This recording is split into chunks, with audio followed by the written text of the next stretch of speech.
Evan Carter's promotion came with the news that he could bring family to live on the military base. Just like in my previous life, he chose to bring his widowed sister-in-law, Olivia Marsh. Guilt was written all over his face as he held my hand, his grip tight. He spoke earnestly, his words a painful echo of the past. Clara, I made a promise to my brother that I would take good care of his wife. I can't go back on my word. Olivia isn't like you. She's delicate and frail, and she can't handle a difficult life. But you're different. I'm just asking you to stay here in the countryside and wait for me for 3 years. I swear I'll come back for you after that. In my past life, I had believed that promise. I waited for 3 years and then another 3, always remaining in the countryside until I was completely destitute. Backed into a corner, I finally went to the base to find Evan, only to discover that he and Olivia had been living together as a loving couple for years. Everyone in the military family housing knew. When I furiously confronted him, demanding to know why, he and Olivia worked together to kill me. So, in this life, the moment I heard him speak those same words, I knew I had to refuse. I told him I wanted a clean break, but Evan wouldn't hear of it. He tried to use our military marriage as a chain to keep me as their servant. I knew I couldn't win a direct fight against him, but I refused to suffer the same fate, working myself to death for him and Olivia. Then, an opportunity presented itself. I found a bottle of what was labeled miracle oil in Olivia's bag. Quietly, I replaced its contents with strong glue. That night, at 3 in the morning, both Evan and Olivia were rushed to the emergency room. The rain was pouring down as I ran home, soaked completely through. As I pushed open the door to our house, I heard my mother-in-law, Eleanor Carter, laughing from inside. "This shirt is so lovely. Pink looks wonderful on Olivia. Let her have it. And these leather shoes. Give them to her as well." Through the downpour, my eyes met Olivia's. She was sitting in the main room, a smug and satisfied smile on her face. She quickly looked away, saying sweetly, "Mom, don't give everything to me. Maybe Clara should have something too." "What for?" Eleanor scoffed. "That Clara works in the fields all day. She'd just ruin beautiful clothes like these." Before she even finished her sentence, she shoved all the clothes and shoes Evan had brought back into Olivia's arms. "Olivia, Evan only has half a month of leave. You should start packing the things you want to take with you. It will make the move easier." Olivia beamed, hugging the pile of new belongings while glancing at me, standing drenched in the doorway. "Mom, wasn't that family relocation spot meant for Clara? Will she agree to let me go instead?" "She doesn't have a choice," Eleanor replied coldly. "Evan has already made the decision. Besides, if Clara leaves, who is going to take care of me? There's so much work to be done around here. Someone has to do it. You're too weak to carry anything, so you're the perfect person to go with him to the base." A shiver ran through me. Whether from the cold rain or the chill in my heart, I couldn't tell. I had worked like an animal taking care of Eleanor, who was constantly ill, sacrificing my own health without a single complaint. But she never showed a shred of gratitude, treating my dedication as if it were a given. Because I was capable and obedient, I was the one to be left behind and used up. Meanwhile, Olivia, who did nothing but lie, fake illness, and laze around, was the one who deserved a comfortable life. I felt completely frozen inside. Forcing a stiff smile, I walked across the courtyard and up the steps to the house. Just then, Olivia came out, her arms full of bags. Our eyes met at the top of the stairs. A dark look flashed in her eyes, and she suddenly charged toward me, assuming I would step aside. I didn't. I stood my ground and pushed back with all my might. A sharp scream echoed through the yard as Olivia, still clinging to her bags, tumbled down the steps and landed in the muddy, rain-soaked ground. Her arms flew open, and the clothes, shoes, and gifts scattered everywhere. She lay there, groaning in what was, for once, real pain. Inside the house, Eleanor and Evan heard her scream and rushed outside. Their concern for Olivia was immediate and genuine. They didn't even spare me a glance as I stood soaked under the eaves. They both ran straight to Olivia and helped her up. Cradled in Evan's arms, Olivia whimpered, "It hurts. It hurts so much. My foot. Clara, why did you push me?" Only when Olivia pointed a trembling finger at me did Evan and Eleanor finally notice me. Evan frowned, his gaze sharp. Clara, why did you push Olivia? Don't you know she isn't in good health? These steps are steep and it's pouring. What if something serious had happened to her? Could you take responsibility for that?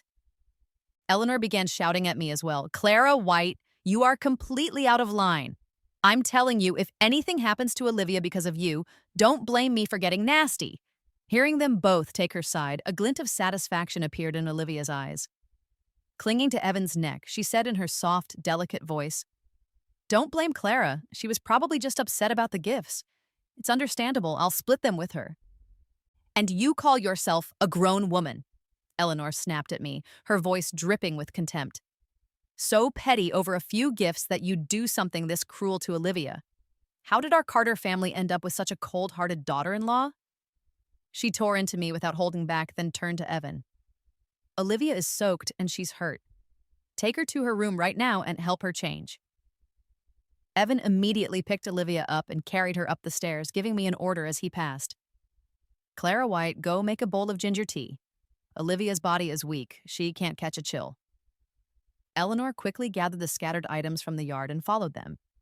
As she passed me, she shot me a vicious look. I'm telling you, if something happens to Olivia, you'll see what I do to you. The two of them disappeared into Olivia's room, fussing over her as if she were made of glass, while I stood outside, soaking wet and utterly invisible to them. I walked into the kitchen, leaving a trail of wet footprints. I lit the firewood stove, tossed in 2 large chunks of brown sugar, and then cracked 8 eggs into the pot. After I finished the big bowl of steaming brown sugar egg soup, my body finally began to warm. I set down the bowl and chopsticks and went back to my room. I started to peel off my wet clothes, but just as I was changing, Eleanor's voice boomed from outside. Clara White, is that ginger tea ready yet? Hurry up and bring it. I ignored her and continued to change. A few minutes later, unable to find me in the kitchen, she stormed into my room, kicking the door open. Clara White, where did you go? Why haven't you made the ginger tea? Don't you know Olivia's waiting for it? I looked at her, my voice cold, and my words slow and deliberate. Why should I? For a moment, she was stunned into silence. I had never once talked back to her. Whatever she said, I did. My sudden defiance left her speechless, but her shock quickly turned to fury. Why? Because you're married into the Carter family, that's why. I'm your mother-in-law. If I tell you to do something, you do it.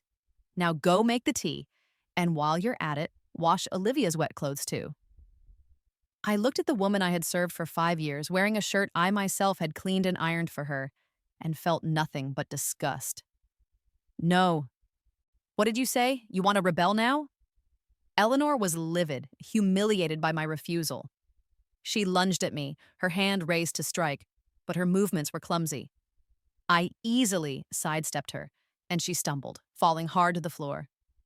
Her chin smacked against the edge of the bed frame with a loud thud, and blood began to pour from her mouth. She screamed in pain, wailing loudly. I just stood there, watching her with a cold, unmoved expression. Hearing her cries, Evan rushed in. The moment he saw his mother on the floor, her mouth covered in blood, he was shocked. Mom, what happened? She hit me. That little wretch, Clara. I told her to make some ginger tea and she refused. I asked her to wash Olivia's clothes and she wouldn't do it. I said a few words and she attacked me. Eleanor was shameless, lying as easily as she breathed. Evan turned to me, his eyes blazing with rage. Clara White, why did you hit my mom? Are you out of your mind? I stared back at him, my voice as cold as ice. I didn't hit your mother. She tried to hit me, slipped and fell. That's how she got hurt. No, she hit me. Evan, teach this shameless little tramp a lesson. She needs to be put in her place. Eleanor shrieked, demanding he avenge her. I knew I couldn't win a physical fight against Evan.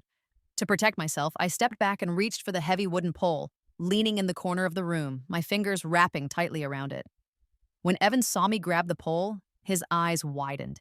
He clearly hadn't expected me to be ready to fight back. His mother was still goading him on, but Evan didn't listen. Instead, he reached down and helped Eleanor off the floor. After giving me a complicated look, he turned and walked out, his mother's wails echoing behind him. I stayed in my room and began to pack my things with a calm, detached heart. After 5 years of marriage to Evan, I had almost nothing in this house to call my own.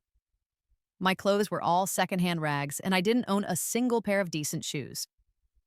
Every resource in this household had been funneled to Olivia and Eleanor. I had toiled like a workhorse, tending the fields by day and taking care of the house by night, without a single complaint. In my past life, I had endured it all, brainwashed by Evan into believing that as a military wife, it was my duty to support him from the sidelines. It wasn't until I died that I learned the truth. Evan and Olivia's affair was no secret. I also learned that I was never legally married to Evan. I had never been a military wife at all.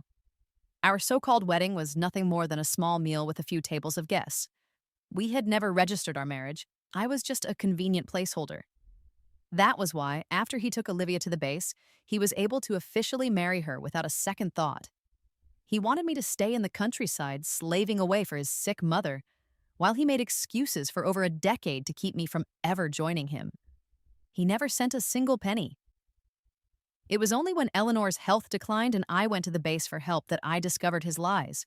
I was stunned to learn that everyone there believed Evan and Olivia were a legitimate, officially registered couple. I broke down. I couldn't accept it. I screamed that I would report him to the military authorities. Afraid of the scandal, Evan tried to restrain me. Olivia shoved me hard and I fell, my head smashing against the sharp corner of a cabinet. As blood streamed down my face, she picked up a dumbbell and brought it down on my head. That was how I died. I never imagined I would be granted another chance. This time, I wouldn't be the fool Evan could so easily manipulate. If he wanted to take Olivia to the base, fine, I wouldn't interfere. It wasn't that I didn't want revenge, but I knew it wouldn't be easy. Evan had power now. I was just a woman with no background and no leverage. The best I could do was go our separate ways and live our own lives. I had just finished packing my small bundle of belongings when Evan pushed open the door. He looked at me with a complex expression. "Clara, let's talk." "About what?" I asked coldly. Are you mad at me?" His tone softened. "Is it because I didn't bring you any gifts this time? I actually did buy something for you. The pink shirt and those leather shoes, I bought them for you. It's just that Mom found them first and gave them to Olivia." His voice even sounded a little sorry for himself. "Olivia has had a rough life. If she liked them, then it's fine. She can have them. I'll buy you something next time." That certainly never happened in my past life. In 5 years, he had come home 3 times, and each time he brought gifts, but never for me. Eleanor and Olivia always divided everything between themselves, and Evan never offered a single explanation. But now, the moment I resisted, he realized something was wrong. Still, he didn't truly see me as a person. How laughable.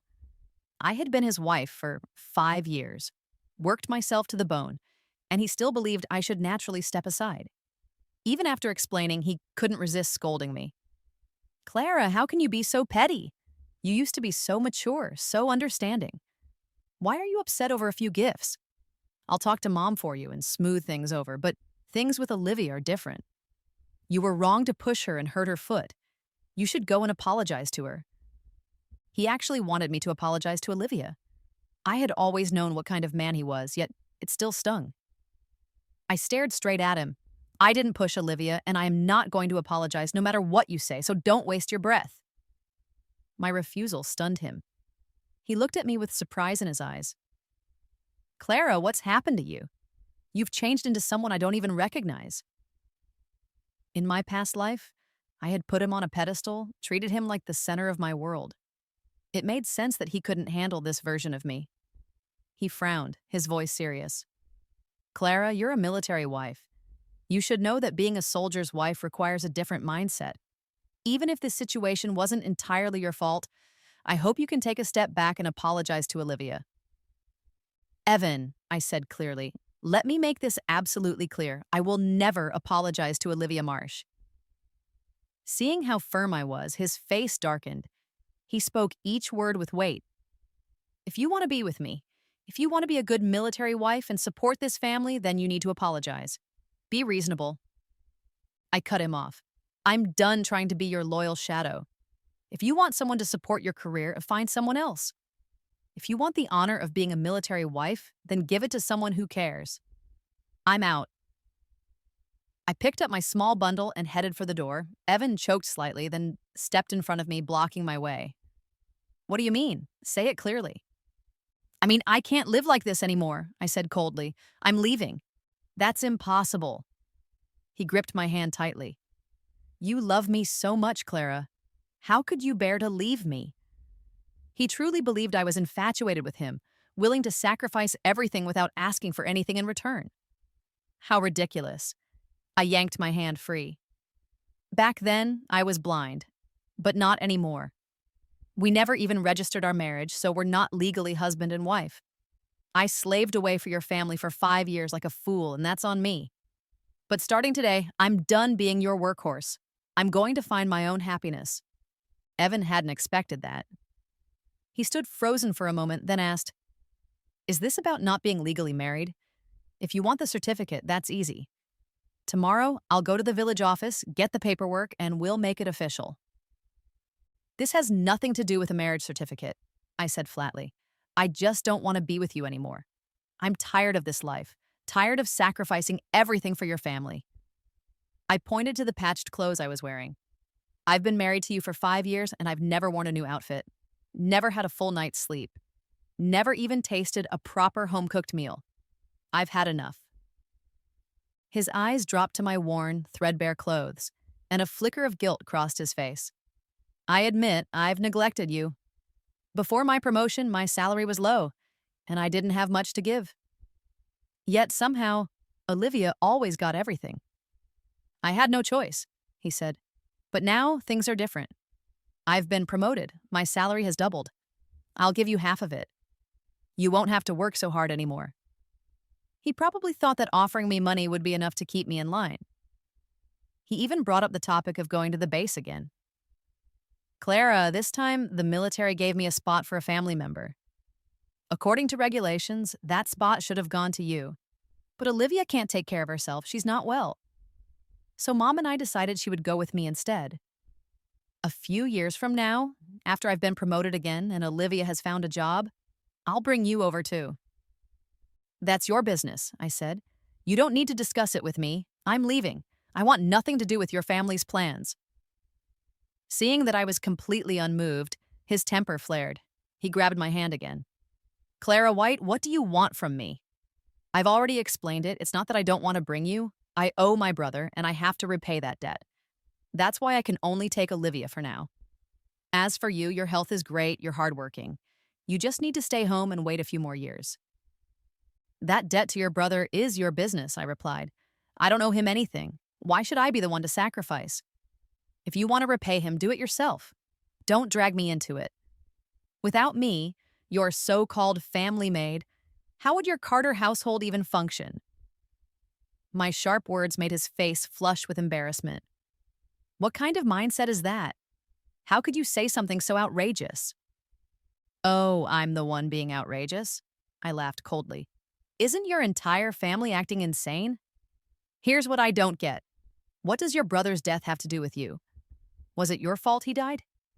Since he passed away, Olivia has done nothing but laze around all day. She doesn't lift a finger. I even have to call her to the table just for her to eat. And you say you owe your brother. Fine. You want to pamper Olivia because of that. Give her your paycheck. That's your choice. But why should I suffer for it? Why am I the one dragged into your family's twisted idea of repaying a debt? My questions left him completely speechless. Just then, Olivia's soft voice drifted in from outside. Evan, Mom says her mouth really hurts. Come take a look. The moment he heard his mother was in pain, Evan turned to leave. I followed behind him with my bag, but he snatched it from my hands. How long are you going to keep making a scene? Can you just stop causing trouble? I've made myself very clear, I said calmly. We never registered our marriage. We're not legally husband and wife. I'm done with your family's business. Let's just part ways peacefully. That was when it finally sank in for him. I wasn't just throwing a fit, I truly meant to leave. He gripped my bag tighter and glared at me. Clara White, I dare you to try walking out that door. I'm warning you, even if we're not legally married, everyone knows we've lived as husband and wife. That's a common law marriage. If you try to leave, I'll make you pay. His expression turned ruthless. You think you can just walk away from a military marriage? If you dare to leave, I'll report you for violating military marriage laws and have you locked up. His threats didn't scare me, but they made it clear I couldn't leave just yet. So I stayed. But staying didn't mean surrendering. I made a firm decision. From now on, I would no longer be their workhorse. I wouldn't do any chores, and I certainly wouldn't touch the fields. Olivia wasn't the only one who knew how to slack off. I could too. The next morning, I slept in until the sun was high in the sky. Olivia and Eleanor were livid. With me refusing to work and them unwilling to ask Evan, who was home on leave, to do housework, the two of them were stuck doing everything. They struggled to cook a meal and set the table. I strolled out of my room, sat down, and started eating heartily. In the past, whenever there was meat or eggs, it was all saved for Eleanor and Olivia. I never dared to take a single bite. But now my bowl was piled high. Olivia stared at me bitterly but didn't dare say anything, waiting for her mother to speak for her. Sure enough, Eleanor slammed her chopsticks on the table. What is this? Were you a starving ghost in your past life? Maybe I was, I said casually. 5 years and I never had a decent meal. How would you know? I went right back to piling food into my bowl, leaving almost nothing for them. Eleanor didn't argue anymore. Instead, she quickly put the remaining meat into Evan's bowl. Evan looked at me with a conflicted expression, then at his mother and Olivia. I was wearing faded, patched clothes, while they were dressed in new outfits. My hands were calloused from years of hard labor. Theirs were smooth and pale. He picked out the meat and vegetables from his bowl and put them in mine. Clara, you've worked so hard. Eat more. I didn't hold back. I ate everything, while Eleanor and Olivia looked on, their eyes burning with envy. After I finished, I stood up and walked off. Eleanor yelled after me. The laundry's not done, the weeds in the field haven't been pulled, you ate so much, now go work. I'm sore all over, I replied with a cold laugh. I don't have the energy. She was about to launch into another tirade, but Evan stepped in. I'll do it. Let Clara rest. He still thought I was just throwing a tantrum and that I'd be back to normal in a couple of days. But when he realized I wasn't changing, he started to panic. For 3 straight days, I didn't lift a finger. All the work in the fields fell to Evan. After spending his days hunched over in the dirt, he came home to deal with the laziness of his mother and Olivia. That's when he finally began to understand how hard my last 5 years had been. Still, he couldn't bear to let his precious Olivia suffer and remained determined to take her to the base. To prove his sincerity to me, however, he promised to give me 80% of his salary. He handed me 200 yuan in cash and even went into town to buy me new clothes and shoes. When Olivia saw that Evan had given me money and gifts, she couldn't stay quiet. She waited until he went out, then came to find me. Wow, Clara White, who knew you had it in you? Playing hard to get, huh? Well, I replied calmly, if I hadn't, that money would have ended up in some shameless person's hands. Seeing me speak so directly, she dropped the act. It's just 200 yuan and a few pieces of clothing. Is that really something to be so greedy over? Let me tell you, for the past 5 years, Evan has given me his entire salary. All of it. She held up 2 fingers smugly. That 200 yuan you got is nothing. And don't forget, I'm the one going with him to the base. So consider that money a tip for a beggar. I smiled. And under what name will you be going exactly? Last I checked, only legal family members can accompany soldiers. What exactly are you to Evan Carter? She flushed red, not expecting me to strike back. It doesn't matter. I'm going. End of story. Oh, I'll wait, I said. And let me be clear too. If Evan dares take you to the base, I'll report it. I'll go straight to the military office and ask them what business a widowed sister-in-law has being passed off as a soldier's spouse. Olivia stomped her foot and stormed off. That evening, Evan came home to a cold stove. His dear mother was sick in bed, and Olivia, claiming her chest hurt, was also lying down. Evan had no choice but to cook dinner himself. It wasn't until 8 o'clock that it was finally served. Eleanor and Olivia emerged from their rooms like tragic heroines. I was already at the table, digging in. Evan cleared his throat. I have something to say. I kept eating. I've decided that tomorrow, Claire and I will go register our marriage officially. The moment those words left his mouth, 3 voices rang out in unison. No. For once, Eleanor, Olivia, and I were in rare agreement. Eleanor was the first to speak. You and Clara have already been married for 5 years. What's the point of registering now? Olivia quickly followed. Yeah, everyone already knows you're husband and wife. I finished my meal, wiped my mouth, and turned to Evan. I never plan to register with you, and don't think you can keep using me. Evan stared at me with a grim expression. What will it take for you to calm down? I gave him a cold smile. All I want are the rights I deserve. Is that asking too much? He thought this was just a typical lover's quarrel that a few nights of sweet talk would fix. He tried to sneak into my bed, thinking intimacy would change my mind, but I kicked him out, keeping a pair of scissors at my bedside as a warning. My message was simple.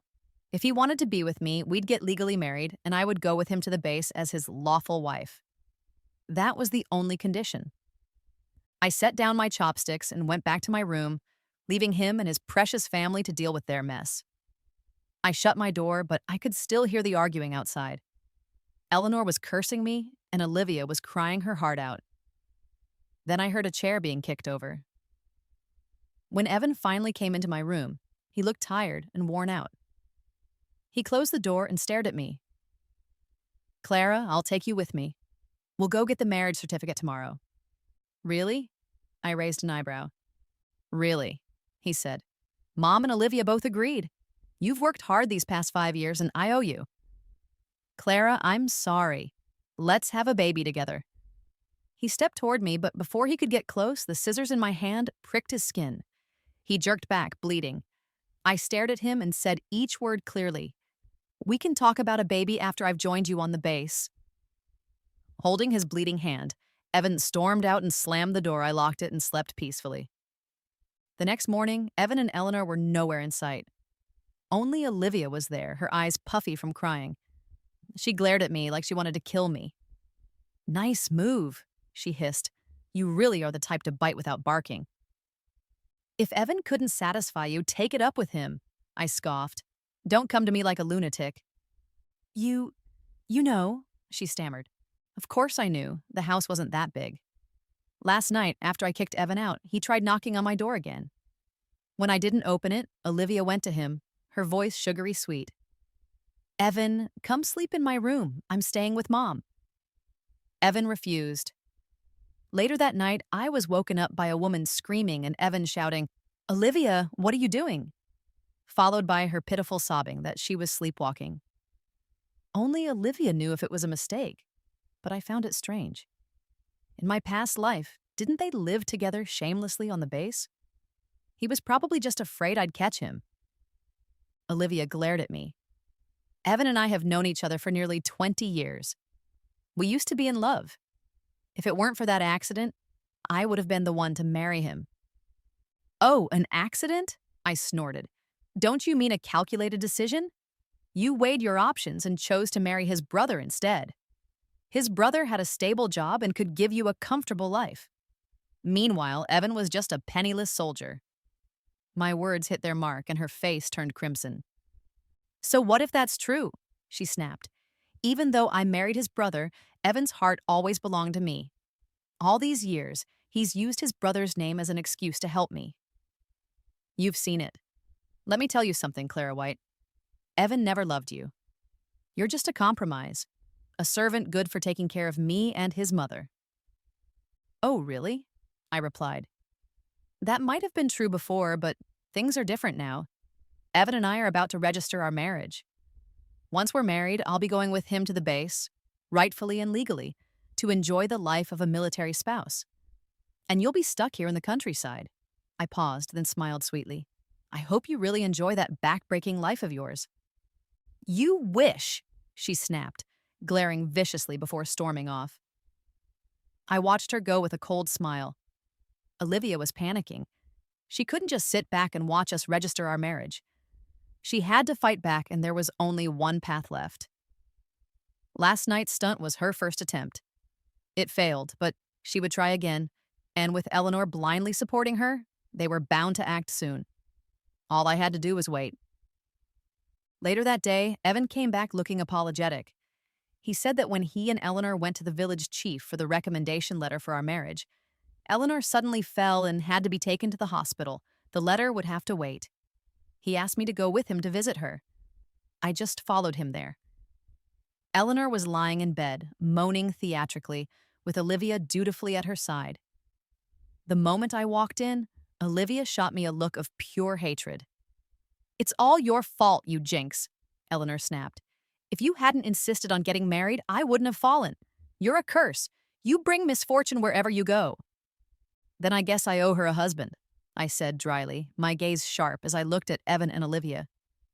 There was something hopeful in Olivia's eyes, like she was waiting for Evan to react. And he did.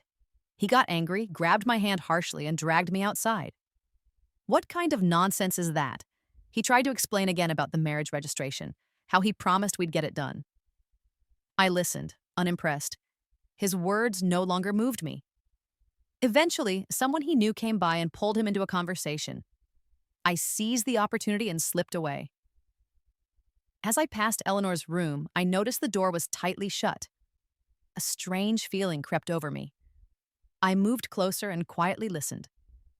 "Take this and keep it safe," I heard Eleanor's voice. "It's for tonight. The seller swore this stuff, once lit, makes men lose all control, and this bottle of miracle oil, it's supposed to enhance everything." "Mom, do you think this incense and oil will really work?" Olivia's voice was nervous. "What if Evan acts like he did last night again?"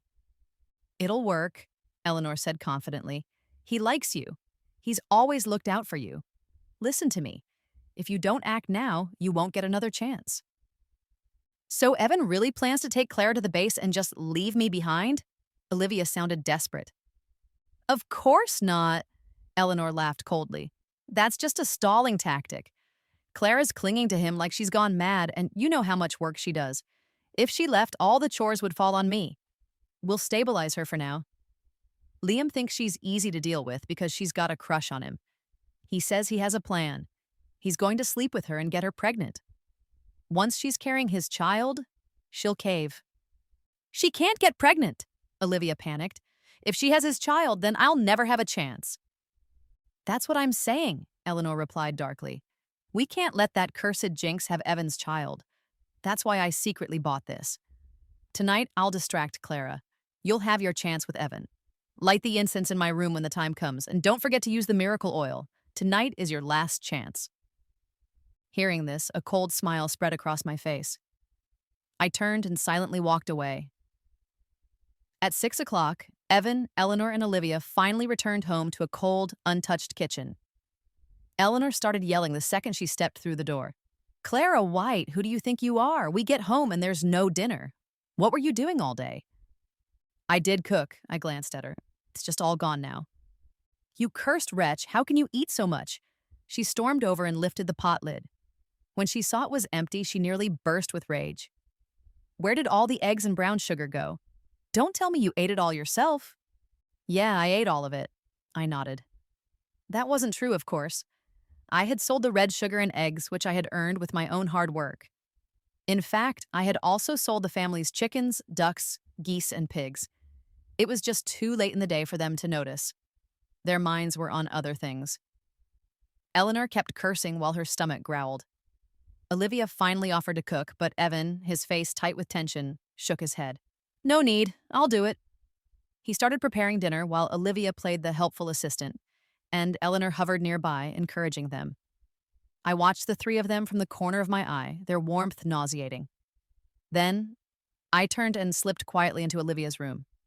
Her purse was on the cabinet. I opened it and found the bottle labeled Miracle Oil. I chuckled, peeled off the label, emptied the contents, and refilled it with the glue I had prepared. I placed it back where I found it and returned to my room. Later, after dinner was done, they knocked on my door and asked me to join them.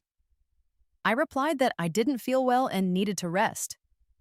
Evan pretended to care, but Eleanor quickly called him away. The house fell quiet. Sometime later, Evan returned and knocked again. "Clara, open up. I'm coming in to sleep." I ignored him. After a few more knocks, Eleanor showed up and pulled him away. Go sleep in my room tonight. I'll stay with your sister-in-law. But Mom, I'd rather share a room with Clara in case Olivia starts sleepwalking again. Oh, come on, that was a mistake. Stop spoiling her, just listen to your mother and go. Eventually, Eleanor led him away. I lay in bed with a cold, satisfied smile, waiting. Time ticked by. I grew drowsy and eventually slipped into sleep. Suddenly, a piercing scream shattered the silence. I jolted awake. The cries were coming from Eleanor's room. It wasn't just one voice. I heard both Evan's and Olivia's howls. The glue had worked. I jumped out of bed, and just as I opened my door, Eleanor burst out of hers. Afraid I'd ruin her plan, she rushed to block my way. Clara White, where are you going? I heard Evan shouting, I said with a mocking smile. Sounded like Olivia, too. I thought I'd check it out. You heard wrong, she snapped, trying to push me back. Go back to bed. But the screams kept coming, loud and raw. I braced my arm against the doorframe and refused to move. Not only that, I raised my voice and started shouting, Help! Someone's being murdered! There's blood! My voice was 10 times louder than their cries. Startled, she barked, Clara White, are you crazy? She lunged at me, trying to cover my mouth. I shoved her hard and she fell to the floor. Clara White, my leg! I think I broke it! Come help me! I looked down at her coldly. Hold tight, Mom. I'll get your son to carry you to the ER. Then I took off running, raising my voice even louder. Somebody, my mother-in-law fell and broke her leg. Please, someone help! My earlier shouting had already woken the neighbors. Now, hearing my calls, they started coming over. Eleanor was furious. She scrambled to her feet, trying to block them from coming in, but I couldn't let her spoil my plan. I stepped on her hand with my full weight and ground it down. She let out a blood-curdling scream. I raised my voice again. Hurry, everyone, come quick! My sister-in-law Olivia looks hurt too. Inside the room, Evan and Olivia heard the commotion and tried to quiet down, but the pain was too much. Their screams slipped out again. Hearing the strange noises, the neighbors pushed open the door. And just like that, they were caught, completely exposed. What in the world? How can they be this shameless? One neighbor gasped. Disgusting! Absolute trash! Another spat. The sounds of disgust filled the air. They had lost all dignity, but it was beyond shame now. They physically couldn't separate. In agony, Evan finally begged for someone to take them to the hospital. Eleanor realized how badly things had gone and started begging the neighbors for help. And so, with nothing but bed sheets to cover them, Evan and Olivia were carried off, humiliated and broken. I followed behind them, sobbing loudly, shouting out everything they had done to me as we passed through 3 villages. Word spread fast. Isn't that Evan Carter and the widow Olivia Marsh? Sure is. And his wife Clara is crying right behind them. Shameless. Not only were they caught, they couldn't even be separated. I always knew something was going on between those two. The gossip flowed freely. Overwhelmed with emotion, I wailed, What did I do to deserve this? Haven't I worked hard enough? You treated me like a beast of burden and plotted behind my back like this. No wonder you always brought gifts for Olivia. No wonder you insisted on taking her to the base. By the time we reached the hospital, the crowd behind us had grown into a procession. I felt completely at peace. After this, they would be bound together for life. At the hospital, they were rushed into surgery. The doctors were baffled, but eventually figured out a way to dissolve the glue. Hours later, they fell into an exhausted sleep. As for me, I quietly returned to the Carter home, gathered up all the valuable money and belongings, and then called Evan's military unit. I filed a report accusing him of immoral conduct and serious disciplinary violations. Now, all I had to do was wait. That night, Evan had a dream. He saw himself taking Olivia to the base, making solemn promises to me. But 3 months in, Olivia sleepwalked into his bed, and he didn't push her away. He felt guilty, but she was calm, saying she was willing to stay with him forever. He was moved and terrified of being exposed. They kept living together, and soon it happened again, without the guilt. People started referring to Olivia as his wife. He felt guilty about me, and out of that guilt, he asked Olivia to send my part of his salary home. He prayed I would never find out. Years passed. The military assigned new housing, which required a marriage certificate. He and Olivia registered their marriage, telling himself he'd divorce her later. His guilt towards me wore down. Then, suddenly, I showed up. I had come because Eleanor's illness had worsened and there was no money. I caught him and Olivia walking hand in hand. My hair was gray, my face lined with hardship. I wore threadbare clothes. I stared at their joined hands in disbelief. He dragged me into their home and confessed everything, begging for my forgiveness. Tears streamed down my face. I couldn't accept the betrayal. Looking at my weathered face, he turned to Olivia, demanding, "Didn't you send her the money like I told you?" She had to admit she'd kept it all. In a rage, he slapped her. She dropped to her knees, begging me to let them be. I refused, shouting that I would report them. Panicked, he grabbed me, trying to stop me. Olivia shoved me hard. I fell, my head striking the corner of a table. Before he could help, Olivia lifted one of his dumbbells and smashed it down on my head. Blood splattered like an exploding rose. He let out a scream of pure agony and then woke up, drenched in sweat. His eyes met Eleanor's across the room. She looked haggard. "Evan, you're awake," she said, grabbing his hand. "Where's Clara?" he asked immediately. "Don't even mention that wretched woman," Eleanor snapped. "She never showed her face at the hospital once. She's out there ruining your reputation, slandering you and Olivia everywhere. She took all the money, sold the animals, even the furniture. The whole house is empty." As she hurled her curses, something clicked in his mind. He remembered why he was in the hospital. His face turned pale. He pulled his hand away. Why did this happen? What exactly happened between Olivia and me? Eleanor avoided his eyes. "It's already come to this. Just live well with Olivia now." She still thought the incident hadn't spread to the military, but Evan shoved her aside and staggered out of the hospital. He went home, and the house was just as she'd described, completely bare. Clara was gone. The villagers pointed and whispered as he walked by. His reputation was ruined. He clung to one shred of hope, that the military hadn't found out. That hope crumbled when he saw the uniformed investigators approaching. The case had caused a major scandal. There was nothing he could say. He was discharged from the military in disgrace. He returned to the countryside with nothing. The physical labor wore him down, but what wore him out even more were the two women in the house. Without money or anyone to boss around, Eleanor and Olivia's bond shattered. They argued constantly. Eventually, Olivia no longer wanted to stay. She looked down on Evan, seeing him as useless. Just as she had chosen his brother for his stable job, she now began looking for another man. She abandoned Evan without hesitation. Enraged, Eleanor tried to stop her, but they got into a physical fight, screaming and cursing. That was when Evan finally saw it clearly. Olivia had never loved him, only his power. Now that he had nothing, she was leaving. He was furious. He blamed his entire downfall on her.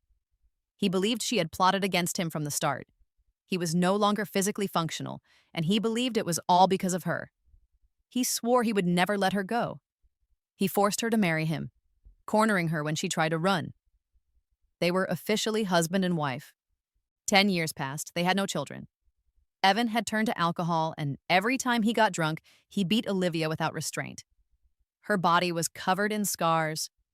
She couldn't leave. He had threatened to kill her if she tried. Her life was a numbing repetition of hard, soul-draining labor. One day, a sleek car pulled into the village. People swarmed around it. She heard someone say my name. Rachel turned and saw me. I was standing in the crowd, radiant and elegant in a floral dress and heels, my hair in soft waves. I was with my husband and 2 adorable children. My eyes landed on Olivia. She was disheveled, her face pale and gaunt, her clothes faded and patched. She looked exactly as I had in my past life. When our eyes met, she looked away and tried to retreat. I stepped through the crowd, smiling, and stopped her. "Long time no see, Olivia." She lowered her gaze in shame. The crowd around us began whispering, retelling the old scandal. Pale-faced and panicked, Olivia tried to flee again. I stepped in front of her. Seeing you like this brings me a lot of joy, you know. I smiled. I only have two things to say to you. First, it was me who switched the miracle oil that night. Second, I was the one who reported Evan to the military. Her eyes burned with hatred. Still smiling, I asked, "Do you like the gift I gave you? It doesn't matter if you don't. You have to live with it. You and Evan, two pieces of trash bound together for life. That's what I've wanted most." Olivia stumbled back to the house in a panic. She ran to find Evan. "Evan, I have something to tell you." "What?" He looked at her with pure disgust. "That night, it was Clara," she said anxiously. "She's the one who swapped the medicine. She wanted to ruin us. She told me herself. It was her who reported you, who got you discharged. She was desperate, believing her decade of suffering was all my fault. Seeing me now, successful and happy, was unbearable. She wanted me to die. She knew she couldn't get revenge on her own, so she turned to Evan. In her mind, the root of his shame was me. If she could incite him to kill me, she'd be free. "Evan, we can't let Clara get away with this. Let's kill that bitch," she said venomously, watching him. His expression darkened, his eyes clouded with something dangerous. A corner of his mouth twitched, and just as Olivia had hoped, he slowly reached for an axe. A small smile crept onto her face. My good days were finally over. But in the very next second, Evan turned and swung the axe straight at her. The sound of bone cracking filled the air. Olivia watched in horror as one of her legs flew off, landing several feet away.